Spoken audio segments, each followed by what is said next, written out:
Welcome to the Deep Dive.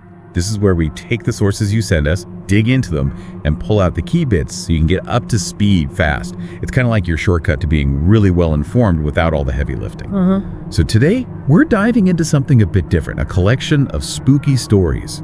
Listeners pointed us to the YouTube channel Darkness Prevails, specifically a video called Something in the Redwoods Takes People Away Forever, 5 True Scary Stories. Right, and these are presented as true accounts, which always adds, an extra layer of intrigue. Definitely.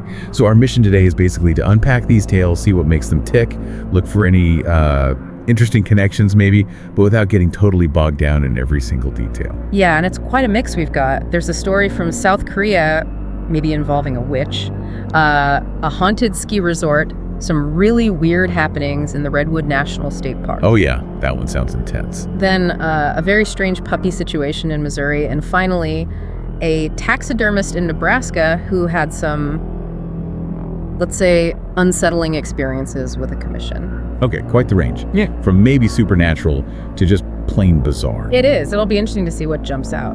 So where should we start? First up is South Korea, Jeju Island. Yeah, Jeju Island. This one comes from someone whose parents taught at a British school there, so they were there during high school.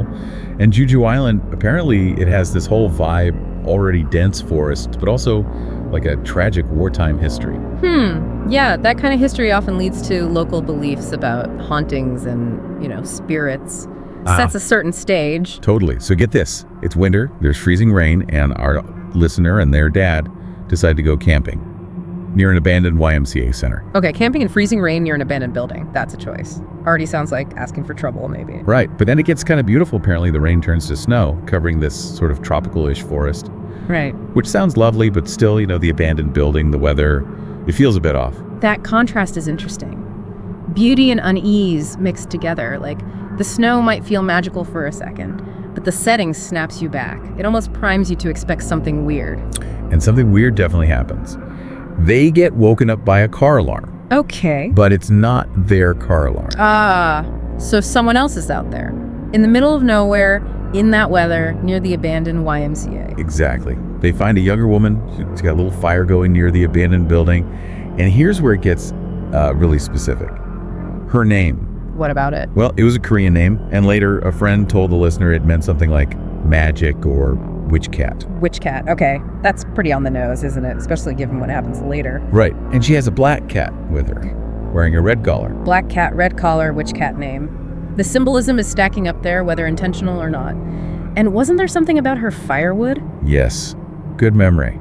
Her firewood was totally dry. Despite the freezing rain, the snow. That's a great detail. The practical impossibility of it. It's small, but it breaks the rules of, reality just enough to make you question things. Along with the name, the cat, it creates a pattern. It really does. And the woman herself was apparently telling them weird and sometimes disturbing stories, like one about cremating roadkill in the city. Just odd. Yeah, unsettling fireside chat material. So eventually they decide, okay, time to pack up and leave. But when they go to leave, the woman and her van are just gone. Vanished. Okay, quick exit. But guess who isn't gone? The cat. The black cat with a red collar. Now it's sitting inside the abandoned YMCA building. And both the listener and their dad felt strongly like it bowed to them as they drove off. It bowed. Wow, okay, that's uniquely creepy. So what was the final feeling for them? Well, the listener says that their dad, and they themselves, believe to this day that woman was probably, a witch. You can see why they land there. It's like all these little oddities. The name, the cat, the dry wood, the stories, the disappearing act, the bowing cat, they just weave together into something that feels distinctly supernatural, especially in that setting. Yeah, it really shows how a few strange details can create this powerful feeling, right? Exactly. Even if you could explain each thing away separately, together they build a narrative. Our minds look for those connections.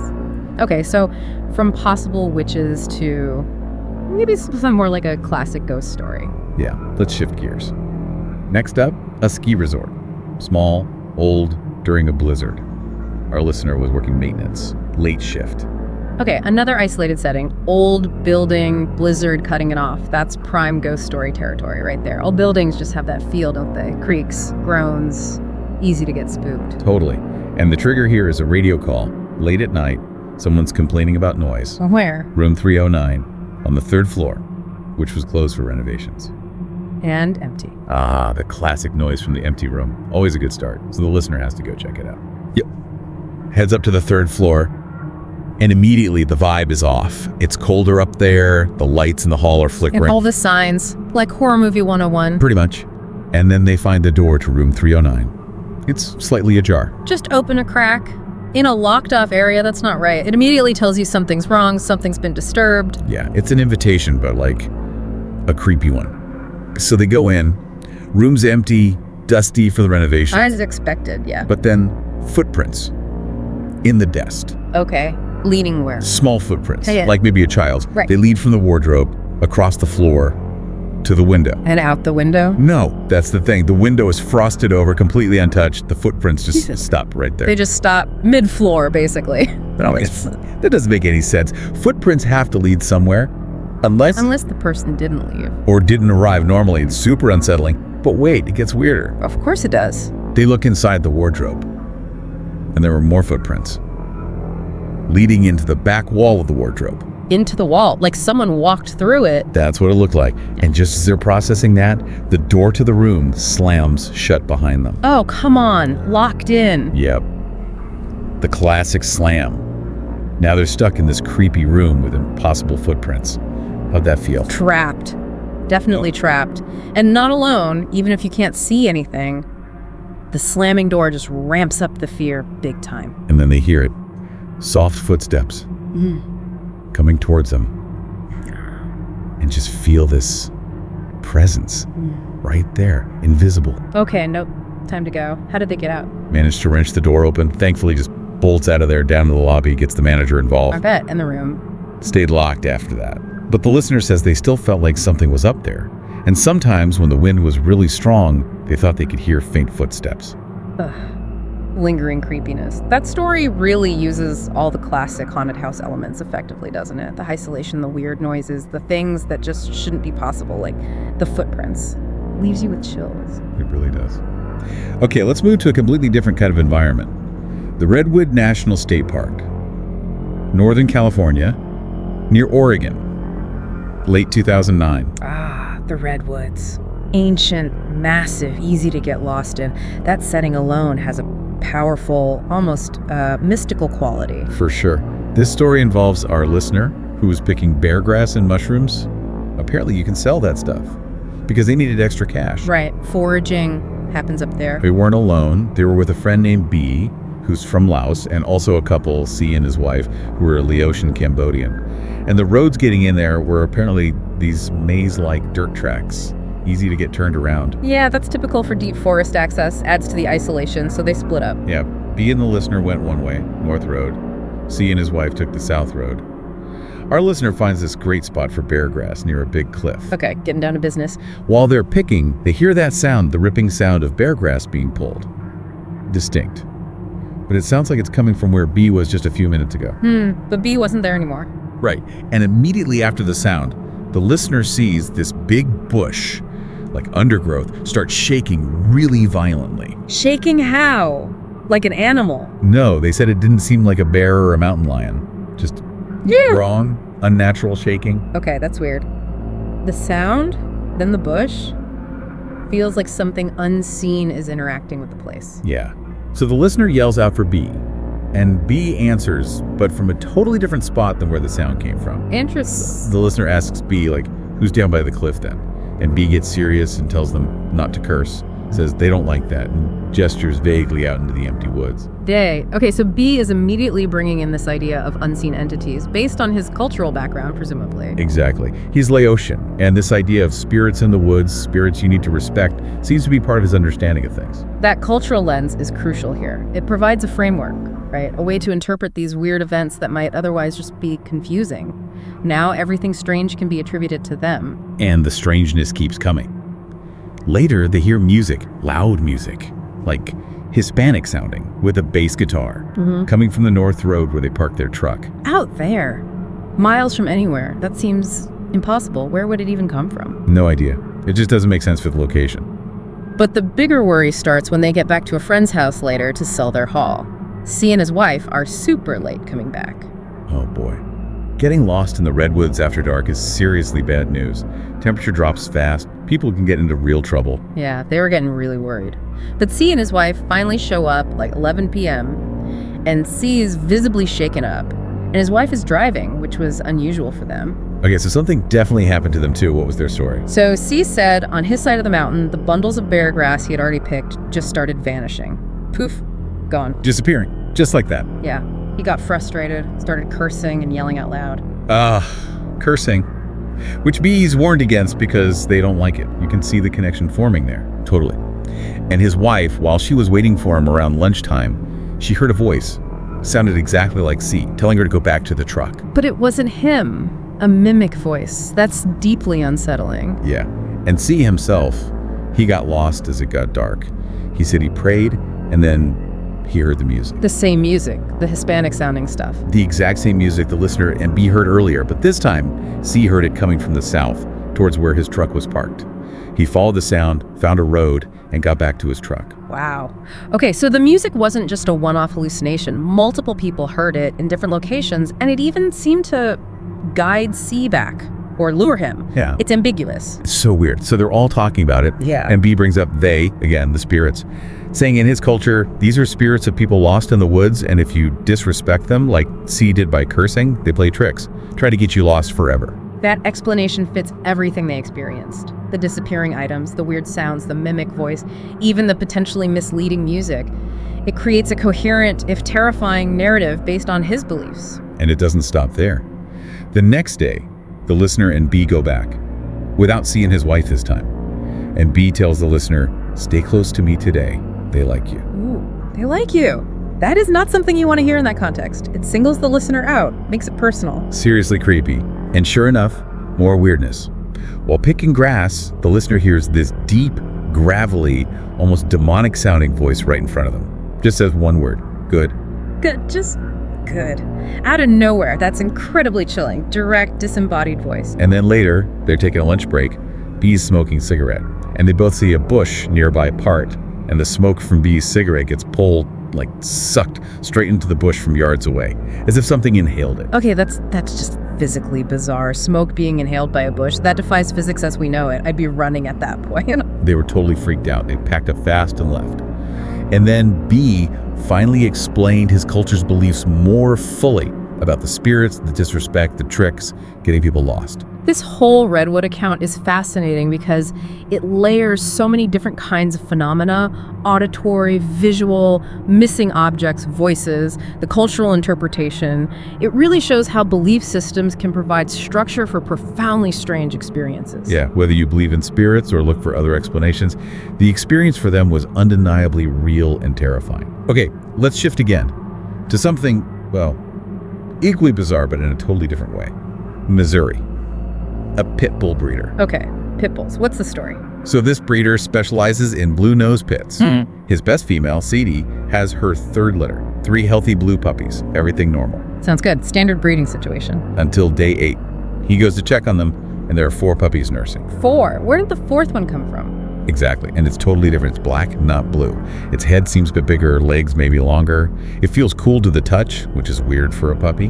And its eyes. What about its eyes? They're fully open, alert, amber colored. On day 8. Puppy's eyes usually don't open for like 10 days to 2 weeks, right? Yeah. And they're usually blue and unfocused at first. Yeah, fully open and alert at 8 days is highly unusual, especially amber eyes, and cool to the touch. That's also odd. So it literally just appeared. Just appeared. No microchip. He checked his security cameras for the workshop. Nobody came in or out. The puppy was just there with the others. Wow, okay. That's a genuine anomaly right there. What did the vet say? Took it to the vet. Vet noted the weird color, the early awareness, but couldn't find any actual health problems. Just strange. So medically it seemed okay, just aberrant. And they named it. Yeah, they called it Shadow. And Shadow's behavior was as weird as its appearance. How so? Moved kind of stiffly, almost jerky, barely seemed to sleep, just watched the door constantly. It was completely silent. Never whined, never barked, nothing. Silent, watchful, stiff movements. That's not typical puppy behavior at all. What about the mother, Sadie? How does she react to it? That's also really telling. She let it nurse, but that was it. She never cleaned it, never played with it like she did with her blue pups. And she would always try to position her body between Shadow and the other three, like she was protecting them from it. The mother's instinct kicking in. She senses something is wrong or different or potentially threatening about Shadow.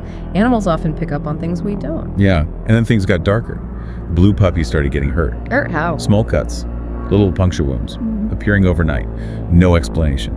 And Shadow was always nearby when they found the injuries. Oh, okay. That shifts it from just weird puppy to potentially dangerous weird puppy. The correlation is hard to ignore.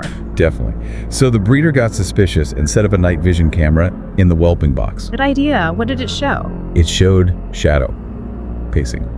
For almost an hour, while Sadie and the blue pups were sleeping, Shadow paced a perfect circle around them, over and over. A perfect circle. Yeah. That's ritualistic almost. Creasy. And then it stopped pacing, turned, and stared directly into the camera lens. It knew the camera was there. Well, Or sensed it. That adds a layer of like malevolent awareness or something. Super unsettling. totally. And the injuries kept happening, getting worse. They tried separating Shadow, locking in a kennel at night. Did that work? Nope. Every morning, Shadow was back in the whelping box with Sadie and the others. Kennel still locked. How is that even possible? It's like it just phased through the bars or something. This is getting seriously paranormal feeling. Right, and Shadow was changing too, growing way faster than the others. Right. Its black fur got kind of oily looking, and the amber eyes started looking more reddish. Getting creepier by the day. So they decided to move the whole litter inside the house, into a spare bedroom, to keep a closer eye on things. Sadie kept growling at Shadow constantly now, low growls. You can feel the tension building. Something bad is going to happen. Yeah, and it did. Listener hears this horrible sound from the room, rushes in, finds Shadow pinning one of the blue pups, Diesel. Oh no! Attacking him. Yeah, and the listener said Shadow moved with his unnatural speed when they burst in, darting past them into the hallway. They grabbed Diesel, rushed him to the emergency vet. Was he okay? No, Diesel died on the way. And the vet said that bite wound wasn't like a normal dog bite. Something was off about it. Not a dog bite from a thing that looks like a puppy. What else could it be? This is just awful. It's horrifying. And when the listener got back home, completely distraught, Shadow was gone. Gone. Just vanished again? Vanished. All the doors and windows in the house were locked from the inside. Yeah. No sign of how it got out. It was just gone. Like it arrived, caused chaos and death, and then just dematerialized. That's terrifying. Is that the end of it? Almost. The listener says they and another person separately saw this figure. Yeah. Like a black dog shape, Yeah. lurking around the house on 2 different occasions later on. They believe it was Shadow. Still around. We're coming back. Oof. Yeah. So understandably, Sadie, the mom dog, now sleeps in the listener's bedroom, and she's retired from breeding. I don't blame them. That whole story is just profoundly disturbing. The unexplained origin, the unnatural behavior, the escalating threat, the impossible escape. It hits a lot of primal fear buttons. It really does. Okay, one last story for this deep dive. Nebraska. A taxidermist. Taxidermy already deals with death, preserving animals, has its own potentially eerie vibes sometimes. Yeah, this listener's been doing it for over 20 years, took over the family business, found it kind of therapeutic after his wife passed away. So he's grounded in this work. Okay, experienced professional, not easily spooked probably. Probably not. But then he gets this commission. A new client, Mr. Whelan, just passing through after a hunting trip, brings in this really impressive 8-point buck. Nice trophy. Anything unusual about it? Well, Mr. Whelan mentions offhand that the deer moved weirdly after he shot it, which is, a little flag maybe. Yeah, a little detail that sticks in your mind. And right away, the taxidermist feels uneasy. Says the deer's glassy eyes just seem to be watching him, following his movements around the workshop. That feeling of being watched by something inanimate, yeah, that's unnerving. Especially something that was recently alive. Definitely. But it ramps up when he starts the actual work. Skinning it, separating the hide from the skull. He suddenly gets this intense feeling like he's entered a forbidden place. And he says the workshop felt like it got darker. Whoa. A strong physical and emotional reaction just from touching it, basically, like crossing a threshold into something wrong. Yeah, like a really bad vibe coming off this specific deer. And that night, things start happening to him personally. What kind of things? He wakes up, middle of the night. His bedroom is filled, absolutely covered with flies. Flies, like biblical plague level flies. Sounds like it. Just tons of them. He spends like an hour swatting at them in the dark. Horrible. But then what? Then, in the morning, nothing. No dead flies. Anywhere. He starts wondering if he dreamed it or hallucinated it, maybe. The ambiguity makes it creepier. Was it real? Was it a warning? Your mind starts racing. And it didn't stop there, I assume. No. The next night, he wakes up again. This time, to a sound. Hoofs. On his hardwood floor, pacing in the hallway, right outside his bedroom door. Hoofbeats. Inside his house. Okay, that is specific and terrifyingly out of place. Totally. And then, the doorknob to his bedroom starts to turn. Slowly. Door opens a crack. He just sees darkness, but he hears breathing. Heavy, wet animal breathing, right outside the door. That is pure nightmare fuel. Did he see anything? Turns on the light, looks out, hallway's empty, nothing there. Again. The sounds, the feeling, but no visual confirmation. It plays with your sanity. And then there was something physical, right, with the hide. Yeah. The next morning he goes to check on the deer hide, which he'd prepped and put in refrigeration. And it's dripping fresh blood. Fresh blood. After it had been cleaned and refrigerated? That's impossible. There shouldn't be any liquid blood left at that stage. Exactly. Makes no sense. That was kind of the last straw for working on it. I would think so. That's a tangible sign that something is deeply wrong with this thing. So he decided not to do the taxidermy. Right. Decided, nope, not finishing this commission. Left a message for Mr. Whelan. But then came the worst night. Oh, what happened? Woke up again, and standing at the foot of his bed was this figure. Tall, gaunt silhouette. Like a man's body, but with a deer's head. Full antlers, breathing heavily. A deer-headed man. Yeah. Standing over his bed. That's a primal image of horror right there. The boundary between human and animal completely broken. Absolutely terrifying. He hits the light switch and poof, it's gone. It vanishes with the light. Classic apparition behavior almost. So what did he do then? Drove the hide straight back to Mr. Whelan in Wyoming. Explained he just couldn't work on it, gave him his deposit back, said, take it. Can't blame him one bit. Did things go back to normal after that? He took a couple of months off taxidermy altogether, just needed a break. But he did eventually go back to it. And thankfully, no more weird stuff happened after the hide was gone. So it was definitely tied to that specific deer. Seems like it. Yeah. He ends the story with this kind of darkly funny thought, basically saying, if someone killed him and then tried to skin him and mount his head on their wall, he'd probably haunt them too. Huh. Fair point, I suppose. Puts a different perspective on it. So, wow. What a collection. We went from maybe a witch in Korea to a classic ski resort ghost, deep wood spirits in the redwoods, that truly bizarre puppy, and now this haunted taxidermy project.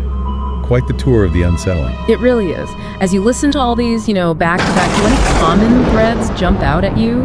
Or do they feel completely distinct? That's a good question. Isolation seems to pop up a lot. Camping blizzard, deep woods, even the taxidermist working alone late at night. And maybe this sense of something crossing over, like the puppy appearing, the deer man figure, boundaries being broken. What about you? Yeah, isolation is definitely a factor. And like you said, broken boundaries.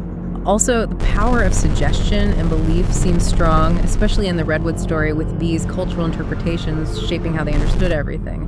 But the puppy story, that one feels almost like a biological horror, something fundamentally wrong on a physical level. Right. It's less ghost and more invasive anomaly. Makes you wonder, what kinds of explanations could there be for stuff like this?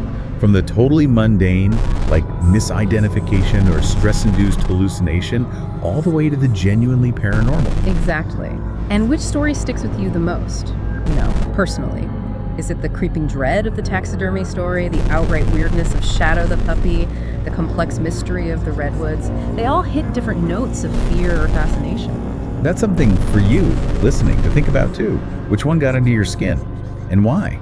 Have you ever experienced something that just defied a simple explanation? These stories really tap into that human fascination with the unknown, don't they? They absolutely do. They remind us that maybe we don't have everything figured out. And that ambiguity can be profoundly unsettling. Well, thanks for digging into these listener sources with us on this deep dive. And hey, if you have a collection of articles, stories, research, whatever, that you think needs a closer look, definitely send it our way. We're always curious. Yeah, absolutely. Thinking about all these stories, especially the Redwood one with the title about things taking people away, maybe the real horror isn't always about being physically taken. Maybe it's about the questions that linger, the explanations you can't find, and that sense of unease that just stays with you.